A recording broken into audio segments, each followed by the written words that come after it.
Alejandra Alcese, periodista de Economía del Mundo. Alejandra, bienvenida, buenos días. Buenos días. Bueno, tenemos ese foco de fondo, ¿no?, durante el día, pero no solo eso, sino que hay que analizar también por qué la economía está aguantando mejor que la europea, qué previsiones hay hacia futuro. Has hablado con bastantes analistas. ¿Qué es lo que sale? ¿Por qué está la economía española en estos momentos mejor que la europea? Pues sí, precisamente he hablado con varios analistas por eso, porque al ver cómo los organismos están revisando sus previsiones de crecimiento, pues llama la atención que para España se revisan al alza. Por ejemplo, la Comisión Europea espera que este año crezcamos un 2,2%, es una previsión que va en línea también con la de Funcas, que es un conjunto de 18 servicios de estudios y que prevén que la economía española crezca entre un 2 y un 2,5% este año, mientras que para la Unión Europea las previsiones son muy inferiores. Pues, por ejemplo, la Comisión prevé que la eurozona y la UE crezca un 0,8 este año, que es menos de la mitad. Entonces, bueno, llama la atención por qué nosotros, que no somos una de las economías más fuertes de la Unión Europea, estamos aguantando más. Y como decías, pues he hablado con expertos de BBVA Research, el Instituto de Estudios Económicos, ESADE, FEDEA, bueno, distintos servicios de estudios, y lo que me dicen es que hay una combinación de factores que están haciendo que ahora nosotros estemos aguantando mejor. El primero de ellos podemos decir que es negativo, porque precisamente lo que me dicen es que después de haber caído tanto durante la pandemia, haber sido el país que más ha caído, pues es más fácil que ahora tengamos más recorrido al alza, ¿no? Venimos de una caída más brusca, con lo cual aún tenemos recorrido para seguir creciendo, cosa que en otros países no ha sucedido porque hace ya mucho tiempo que recuperaron el nivel prepandemia y crecer sobre ese nivel pues es más complicado, ¿no? Otro de los factores puede ser nuestra propia composición sectorial de la economía. Ahora mismo lo que más está sufriendo es la industria, y en España la industria tiene un peso sobre el PIB más reducido del que puede tener en otros países como Alemania, mientras que el sector servicios aquí es mucho más fuerte, por ejemplo el turismo, con lo cual ahí tenemos mucho margen de mejora, porque el turismo se está recuperando muy bien por la demanda internacional y eso a nosotros nos hace ser más resilientes. Influye también que nosotros ahora mismo tenemos una inflación menor a la que tienen otros países de la Unión Europea, pues por ejemplo por nuestra propia composición del consumo energético. Tenemos una balanza energética más diversificada, que depende más de fuentes renovables que de, por ejemplo, el gas ruso, como sucede en otros países europeos, y eso nos hace tener una inflación más baja y por tanto ser más competitivos. Además, las empresas han subido los salarios hasta ahora por debajo de la inflación, con lo cual no han tenido una subida de costes salariales tan alta como la que han podido vivir en otros países, y eso también las hace ser más competitivas. Influyen también otro tipo de factores, por ejemplo, el hecho de que los fondos europeos se hayan desplegado con lentitud, pues eso nos hace que ahora los fondos europeos estén teniendo más impacto en nuestra economía, y también que hemos recibido más fondos europeos que otros países precisamente porque nuestra economía cayó más durante la pandemia. Además, otra cosa que podría ser negativa, pero que para este aspecto es positiva, es el hecho de que nosotros tengamos un déficit público más alto que el de otros países, porque eso implica que el país, el gobierno, tiene más capacidad de hacer un impulso expansivo, de aumentar el gasto público o el consumo público. Eso repercute en el PIB, y aunque a largo plazo ese déficit pueda ser negativo, pues ahora mismo para la coyuntura del crecimiento es positivo. Influye también el hecho de que nuestro ahorro embalsado durante la pandemia ya se haya agotado. Nosotros ya hemos gastado esos ahorros porque hemos tenido mucha inflación y porque hemos preferido optar por mantener nuestro nivel de consumo, mientras que en otros países como en Alemania pues han sido más precavidos y mantienen todavía cierto nivel de ahorro. Nosotros, al consumir más, estamos expandiendo la economía porque el consumo influye directamente en el PIB. Y bueno, también se suma que el empleo está aguantando, que los salarios ahora mismo están subiendo por encima de la inflación, con lo cual eso compensa el impacto que pueda tener la subida de los tipos de interés en el consumo. Y bueno, pues esa combinación de factores, más alguno que seguro que ahora mismo me estoy olvidando, pues están fomentando que nuestro PIB aguante y crezca más que el de nuestros competidores. Ahora bien, esto que se ha mantenido hasta ahora, los expertos nos advierten de que puede ser que a partir de ahora cambie la situación. Ellos están detectando cierto estancamiento de la economía, creen que a partir del verano las cosas van a cambiar como se esperaba. Hay expertos que incluso dicen que el conjunto de Funcas para el tercer trimestre prevé un crecimiento del 0,2% trimestral, que es la mitad del trimestre anterior, y ya apunta a un estancamiento, porque que la economía solo crezca 2 décimas en un trimestre, pues es muy poco, la economía se frena. Para el cuarto trimestre del año solo prevén un 0,3, o sea que es algo que se va a mantener en lo que queda de año. Y hay expertos que incluso van más allá. Desde SADE me decían que el crecimiento del tercer trimestre va a ser como mucho del 0,1, o sea, prácticamente nada, parón total. Dicho esto, aunque sí que se espera un frenazo, no ven todavía un panorama de recesión. Tenemos que tener en cuenta que recesión técnica serían 2 trimestres en negativo, que la economía no crezca ni se pare, sino que caiga, y esto de momento los expertos no lo contemplan. Dicen que todavía no se están dando el conjunto de factores que se suele dar antes de una recesión, todavía no estamos en ese punto, con lo cual sí que dicen que la recesión va a llegar. La recesión llegará porque el ciclo es cíclico, con lo cual antes o después la recesión va a llegar, pero no va a ser ahora, no estamos en ese punto y de momento se espera que la economía aguante, aunque sea creciendo muy lentamente, que en 2023, como decíamos, crezcamos en torno a un 2 y para 2024 se espera también un crecimiento, con lo cual se ven nubarrones en el horizonte, pero no tenemos que prepararnos de momento para un escenario de recesión. Sí, tenemos una alarma importante, la de la AIREF, lo contaba John Claves esta mañana, el que recorta su previsión de crecimiento real del PIB del 2,5% al 0% en solo un mes, entre julio y septiembre, quitando agosto por en medio. La AIREF considera que España tiene ahora mismo el PIB real creciendo al 0, no al 2,5%. Sí, exactamente, es este estancamiento del que estamos hablando. Hay que tener en cuenta que la AIREF, esta previsión procede del modelo automático que tiene la AIREF. Es un modelo matemático en el que van incluyendo los datos que se van publicando y automáticamente el modelo hace una previsión de crecimiento. No es que los expertos de la AIREF se hayan sentado a hacer una previsión, no, es una cosa puramente estadística. Entonces, claro, como bien comentabas al principio del verano,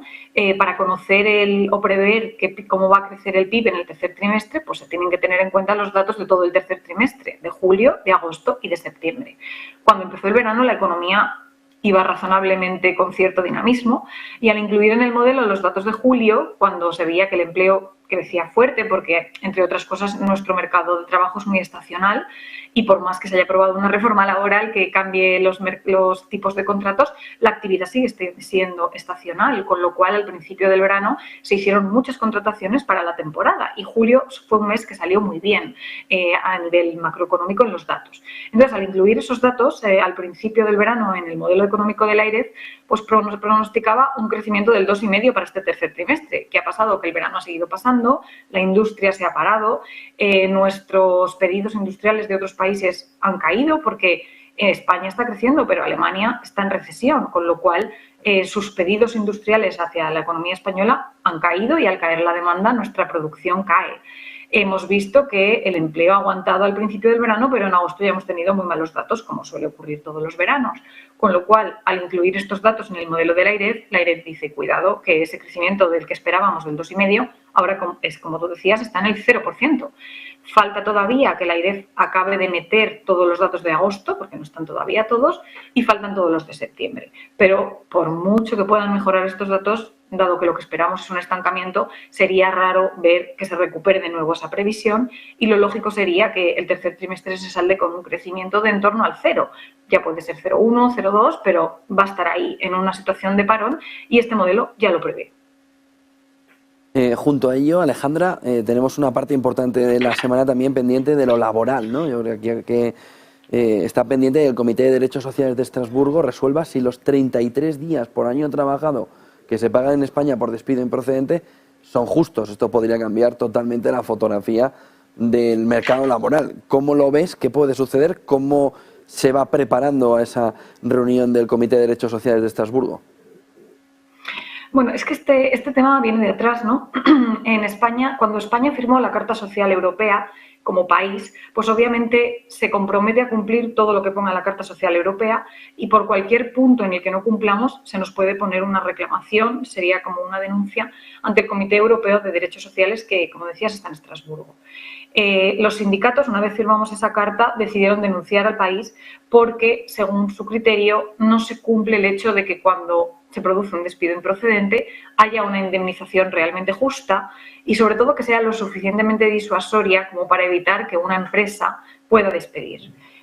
Ahora mismo el despido improcedente se paga con 33 días por año trabajado, pero para los sindicatos eso no es suficiente. Entonces se interpuso demanda ante el Comité Europeo de Derechos Sociales y el Comité Europeo de Derechos Sociales lo aceptó porque, entre otras cosas, este tipo de demanda ya se había producido en Francia y en Italia. Y además el Comité Europeo de Derechos Sociales les había dado la razón a los sindicatos en ambos países. Consideraba que ni la legislación francesa ni la legislación italiana cumplía con la Carta Social Europea y en ellas el despido era suficientemente justo y sobre todo la indemnización. Entonces, claro, los sindicatos y sobre todo UGT, que fue el primero, al ver este precedente decidieron también denunciar a España pensando que iban a salir ganando también. La reclamación fue aceptada por Estrasburgo y se abrió todo el periodo de alegaciones que dura varios meses, pues se da la oportunidad al gobierno de contestar, de defenderse, y en este caso resultó curioso que aunque la vicepresidenta segunda, Yolanda Díaz, estaba a favor de los sindicatos y públicamente había manifestado que efectivamente el coste de despido en España era demasiado barato y que había que encarecerlo, pues el gobierno como conjunto, por estas diferencias que siempre sabemos que existen entre la parte socialista y el ala de Podemos, pues el gobierno como conjunto se defendió, dijo que en España la indemnización por despido sí que es justa y presentó una serie de alegaciones para intentar salir victorioso. A esa respuesta luego se dio oportunidad a UGT de replicar, UGT replicó y se dio un último turno de alegaciones al gobierno y ha sido este agosto cuando el Ejecutivo ha enviado, aún así estando en funciones, su nueva defensa, ¿no? Ahora que el comité ha recibido todas las alegaciones, se acaba de poner a trabajar en el proyecto con el que van a decidir quién tiene razón. Con motivo de mi visita a Estrasburgo la semana pasada tuve oportunidad de reunirme con ellos y me decían que es algo que ya tienen sobre la mesa, pero no va a ser algo tan inminente como verlo próximamente. Es verdad que UGT decía que vamos a ver una resolución de aquí de manera inminente, pero en Estrasburgo sí que me enfriaron un poco los plazos y me dijeron que aún queda tiempo para poder ver esa resolución. A lo que sí apuntaban es que, dado que la jurisprudencia que ya está a la fecha y dados los precedentes de Francia y Alemania, pues bueno, sin decirlo, pero diciéndolo, pues parece bastante posible que se le dé la razón a UGT. Y las repercusiones que puede tener que se le dé la razón a UGT son varias. Por un lado, este dictamen del Comité Europeo de Estrasburgo no es del todo vinculante, o sea, no obliga al país a legislar automáticamente y a cambiar sus leyes, o sea, que no vamos a ver de manera inminente cómo el gobierno cambia la ley del despido en España para que se pague más o cambie la regulación. Pero sí que es algo vinculante para los tribunales, de manera que todos los despidos que sean improcedentes o que un trabajador impugne porque no esté de acuerdo con el despido al considerar que no es procedente y que acaben en los tribunales, pues en esos casos es el juez quien decide si el despido es procedente o no y qué indemnización corresponde. Y ahí los jueces españoles sí que se van a ver obligados a tener en cuenta lo que ya ha dicho Estrasburgo. Y si Estrasburgo ha dicho que los 33 días por año trabajado no son del todo justos, pues sí que vamos a ver más casos en los que los jueces dictaminen que hay que hacer una suerte de indemnizaciones a la carta. En algunos casos el trabajador cobrará 33 días por año trabajado, pero es que habrá otros en los que cobre mucho más porque considere el tribunal que por sus características se merece una indemnización superior, por el tiempo que lleve trabajado en la empresa, por su edad, porque no es lo mismo despedir a una persona joven que a una persona mayor o que esté una persona que esté en torno a los 50, que está demostrado estadísticamente que va a tener muchas más dificultades de encontrar un empleo que una persona joven, que quizá tiene, no muy joven, pero sí lo suficientemente joven como para tener ciertas posibilidades, porque los muy jóvenes también tienen dificultades, o una persona que está a punto de jubilarse, que a lo mejor no necesita una indemnización tan fuerte, ¿no? Va a depender un poco de las características, de si tiene una familia a su cargo o no, de si es una familia monomarental o no, bueno, de una serie de circunstancias que van a hacer que esa indemnización se regule y sea un poco a la carta. Los empresarios lo que dicen es que esto crea inseguridad jurídica, porque a la hora de despedir a un trabajador